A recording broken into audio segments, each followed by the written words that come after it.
बस रुपया चाहिए, रुपया, सबके दिमाग में रुपया, सबके दिमाग में रुपया। यज्ञ कर रहे हैं रुपया चाहिए, कर्म कर रहे हैं रुपया, बस रुपया रुपया। धर्म छूट गया। कभी अपने को भी न्यौछावर करने की सोचे। हम इतने शास्त्रों का वर्णन करते, कहीं भी ऐसा नहीं लिखा हुआ है।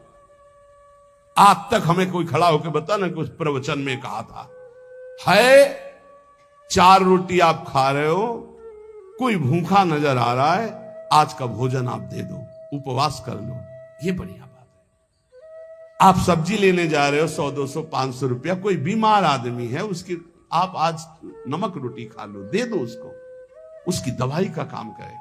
ये तो बातें समझ में आती। अरे विश्वंभर भगवान सच्चिदानंद की बात करते हो, तुम्हें खुद भरोसा नहीं सच्चिदानंद में। हम कह रहे हैं ईमानदारी से गौ सेवा करो, अगर बिना मांगे ना आ जाए तो हमें बताना।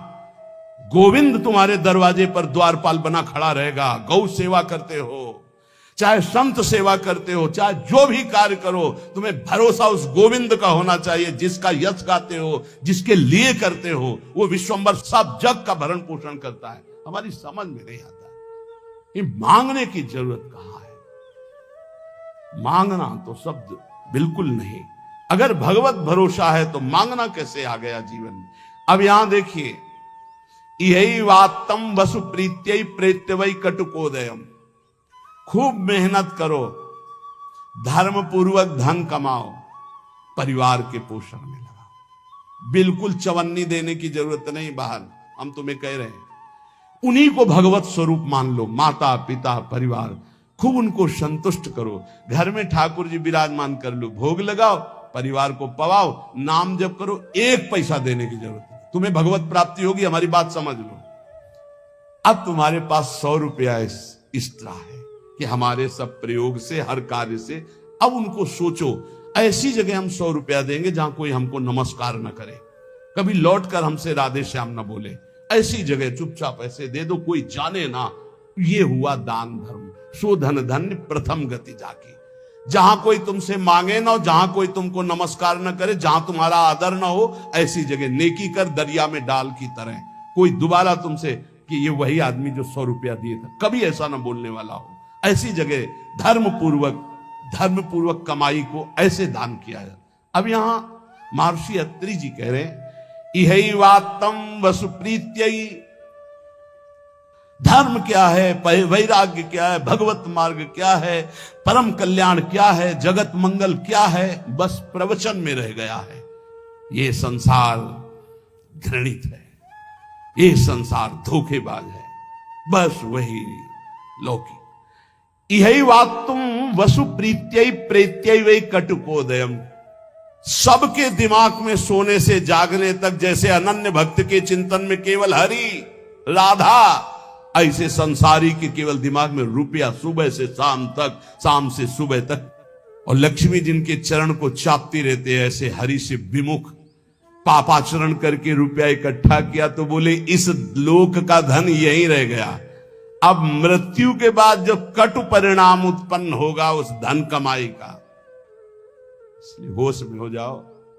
यदि अभी तक पापाचरण से धन कमाया हो तो उसको ऐसी जगह दान कर दो जहां दूसरों की दवाइयां होती हो, दूसरों के कष्ट निवारण होते हो, दूसरों का उदर पोषण होता हो, वस्त्र आदि, गौओं का चारा आदि।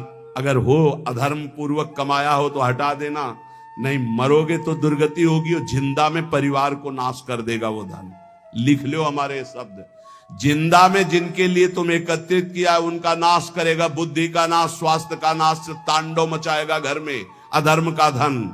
और मरोगे तब कह रहे हैं कि तुम्हारी दुर्गति कर देगा। वही अधर्म का कमाया धन यहां बैंक में रह जाएगा, उसका कमाने का जो कर्म था वो तुम्हारी दुर्गति कर देगा। महाराज अत्रि कह रहे हैं तस्मे, बोले उसे भक्त कहते हैं। उसे कहते हैं वो राग द्वेष रहित भगवान का भक्त जो दयावान है। आनुशंस्यम क्षमा सत्य महिंसा दान मार्जवम प्रीति प्रसादो माधुर्यम मार्दवम च यमादस। यम और नियम ये जिसके जीवन में होते हैं वो बहुत दैवी संपदावान माना जाता है, भागवतिक माना जाता है। यम किसे कहते हैं? ये 10 होते हैं, यम 10 और नियम 10 होते हैं। यम पहला है आनुशंस्यम, अक्रूरता। किसी के प्रति भी क्रूर वचन, क्रूर व्यवहार बिल्कुल नहीं होना चाहिए। क्रूरता तब आती है जब हमारे विपरीत कोई व्यवहार करता है, तब उसके बोलने की क्रूरता हो जाती है, चेष्टा में क्रूरता हो जाती है, हृदय में क्रूरता हो जाती है। अचानक आक्रमण होता है। अगर संबोधन करके आवे कि तुम्हारी परीक्षा हो रही, तो शायद साधक सावधान हो जाए। अचानक आक्रमण माया का होता है, वो संभल ही नहीं पाता कि मेरी परीक्षा हो रही, और वो क्रूर बोल देता है, क्रूर कर्म कर देता है, क्रूर चिंतन कर देता है। इसका मतलब यम कमजोर है, यम नियम में वो कमजोर है। पहला यम है अक्रूरता। न वाणी में क्रूरता हो, न शरीर में चेष्टाओं में क्रूरता हो, न मन में क्रूरता हो, अक्रूरता। दूसरा है क्षमा। सबसे बड़ा बल है क्षमा। कोई कितना भी कैसा भी व्यवहार करे, क्षमा बल से उसे जीत लेना चाहिए। तीसरा है सत्य। सत्य के समान कोई दान नहीं, कोई पवित्रता नहीं, कोई बड़ा अनुष्ठान नहीं। वाणी से सत्य बोलने का नियम बना ले। कलिकाल है, इतना झूठ का बोल बाला है, पूछो मत। झूठ है ही झूठ, औरों से तो और जाने तो गुरु जी से झूठ। कई बार कहा है कि एक घर तो छोड़ दो गुरुदेव का, कम से कम उनके सामने तो सत्य बोलो। एक क्षण में उनसे भी झूठ, और जबकि पता है कि उनको पता हो जाएगा, फिर भी झूठ बोल देना। अरे भाई, फांसी थोड़ी लग जाएगी, डांट लग जाएगी, गुस्सा हो जाएंगे, पर हम सत्य बोल देंगे तो हमारा अपराध क्षमा हो जाएगा। सत्य एक जगह तो नियम ले लो, तो सब जगह धीरे धीरे फिर भाव मानी संख्या से सवाल हल हो जाएगा। एक जगह सत्य बोलना शुरू कर दो। वाणी में सत्य बोलना, ये यम का नियम। अक्रूरता, क्षमा और सत्य। हमारा जब वाणी में सत्य होगा तो आचरण भी सत आचरण होंगे, फिर हमारा विचार भी सद विचार होगा, और संग भी सदसंग होगा। यम अगला सत्य के बाद अहिंसा। किसी की भी हिंसा न करना, न मन से, न वचन से, न कर्म से। सत्यम, अहिंसा और दान। सुधन धन्य प्रथम गतिया की दान।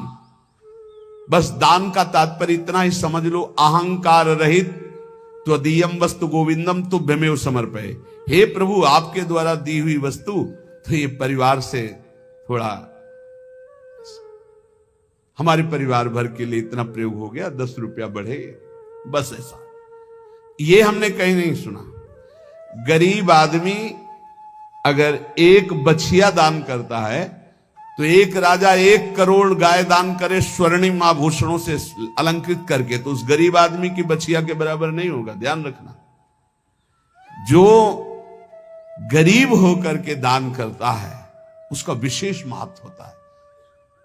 उसकी 4 रोटी उसके पूरे जीवन के कमाई मेहनत से, और तुम 4 करोड़ ऐसे, तो उसकी रोटी के बराबर नहीं हो सकता है।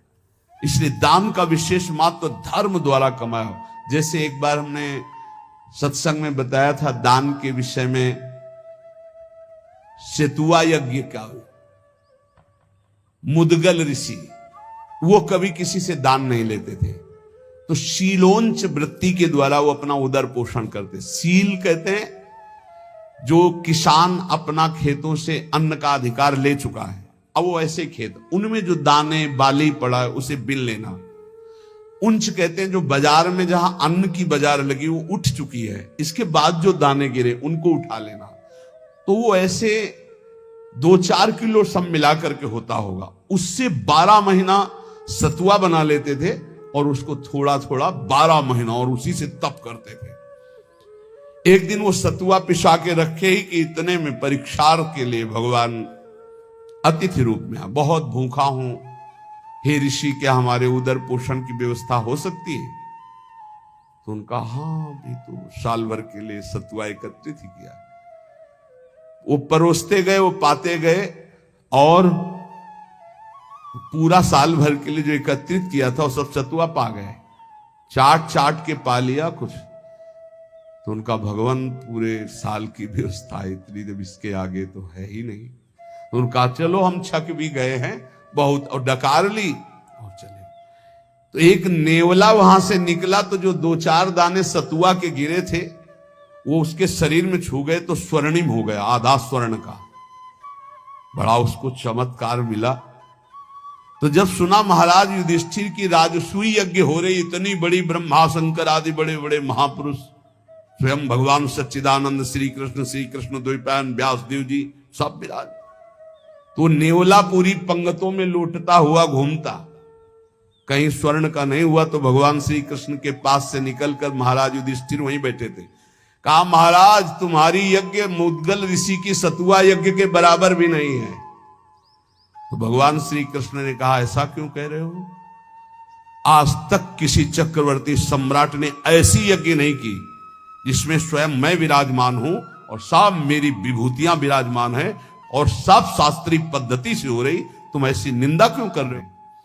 शरीर की पवित्रता, वस्त्र की पवित्रता और मन की पवित्रता, तीनों पवित्र होने चाहिए। बिल्कुल ऐसे पशुता हो रहे, हाथ कोई धो ले तो बड़ी बात है, पहले जल लेके साधु लंगोटा सोटा कमंडल, ये बिल्कुल अब इतना वीआईपी है कि कमंडल रखना बेइज्जती की बात हो जाएगी ना। बाबा जी कमंडल कैसे? कमंडल है, डंडा है, बंधा लंगोटा, काछ वाछ मन निश्चल राखे, धन धन जननी तेरी। रास्ते में लघु शंका लगी तो कैसे हो गए?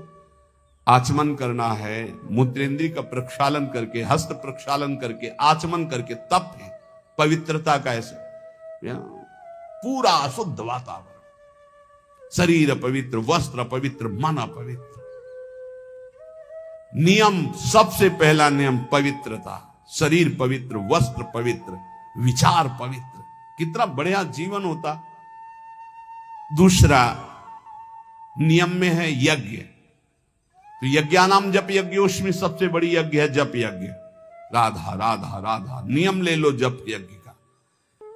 नियम में तीसरा है तप, अपने धर्म का पालन करते हुए जो आपको कष्ट मिलता है उसको सहना तपस्या कहते हैं। जैसे आप प्रातःकालीन वेला में, प्रातःकालीन क्या, अर्धरात्रि वेला में जगते हैं। प्रातःकाल तो 4 बजे से होता है, यहां तो अखंड कीर्तन ही चलता रहता है, पर रोड में हम जब 2-2:15 बजे उतरते हैं तो 10-20 हजार लोग खड़े होते हैं और सब साधक जन सेवा में रहते हैं। तो इसका मतलब 1 बजे जगे होंगे, तब तो वहां सेवा में पहुंचे। और वो लोग तो हो सकता है कोई 12 बजे से खड़ा हो, कोई 11 बजे से, कोई 1 बजे से। अब जो नींद नहीं लिया, जो कष्ट से, इसे तपस्या के, इससे पाप क्षीण होते हैं, इससे बहुत लाभ प्राप्त होता है। ये बाहरी तपस्या है। समय से स्नान करना, चाहे गर्मी हो चाहे सर्दी हो, समय से अपनी दिनचर्या में आना, चाहे जितना कष्ट हो, ये बाह्य तपस्या में होता है। भोजन आदि ना मिल पाना, फिर भी अपनी दिनचर्या करना। और आंतरिक तपस्या मानी जाती काम क्रोध लोभ आदि को सहना, इनको सहना आंतरिक तपस्या कहे। इन तपस्याओं के अलावा और भी बहुत सी तपस्याओं का वर्णन, पर वो खास बात नहीं। आए हुए वेग को सह जाए सो महात्मा, काम के वेग को, क्रोध के, लोभ के, मोह के वेग को जो सह जाए, ये सबसे बड़ी तपस्या। नियम पवित्रता, नियम जप, नियम तप, कष्ट सहने का स्वभाव, नियम दूसरों को सुख देने का स्वभाव। आओ बैठो बैठो, मृदु भाषण। आप जल पिएंगे? अच्छा, श्री जी का कुछ भोग लगा, आप थोड़ा प्रसाद पा लीजिए। मृदु व्यवहार, सरल व्यवहार। स्वाध्याय नियम, आपका नियम होना चाहिए स्वाध्याय का। ये नियम के अंतर्गत आते, स्वाध्याय नियम पूर्वक। और नियम जनेन्द्री का निग्रह अर्थात ब्रह्मचर्य। नियम में ब्रह्मचर्य व्रत बहुत जोर की बात।